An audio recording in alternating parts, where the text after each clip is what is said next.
আমাৰ বৃহৎ জাতীয় অনুষ্ঠান অসমৰ যে অসম সাহিত্য সভাৰ একাদশ বিশেষ বাৰ্ষিক অধিৱেশনৰ আৰু এই পাঁচো ৰজা সমন্বয় ক্ষেত্ৰৰ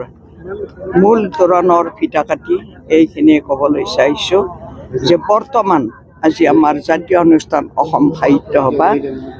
অশেষ বিপদৰ সংকেত পাই আহিছোঁ যে ভৱিষ্যতে কি ধৰণে অসম সাহিত্য আমি পৰিচালনা কৰিম। আমি যদি নতুন প্ৰজন্মসকলক সঠিক পথত ঘূৰাই আনিব নোৱাৰোঁ, অসম সাহিত্য কেতিয়াও বৰ্তমান যিখন সমাজ যি ধৰণৰ সাহিত্যিক সমালোচক বুদ্ধিজীৱী যিমান সংখ্যক যিয়েই নাথাকক, কিন্তু আমি যদি ভৱিষ্যত প্ৰজন্মক আমি অসম সাহিত্য সভামুখী কৰিবলৈ নোৱাৰোঁ, তেতিয়াহ'লে অসম সাহিত্য সভাৰ ভৱিষ্যত আমি এটা নিৰাশ ভূমিকাহে আমি আজিৰ বৰ্তমান অৱস্থাত দেখা পাইছোঁ। গতিকে আমি ভগৱানৰ ওচৰত প্ৰাৰ্থনা কৰিছোঁ, বন্তি প্ৰজ্বলন কৰিছোঁ, মূল তোৰণ উন্মোচন কৰি যে ভৱিষ্যতে আমি নতুন প্ৰজন্মসকলক কিদৰে সাহিত্যৰ পথাৰখনত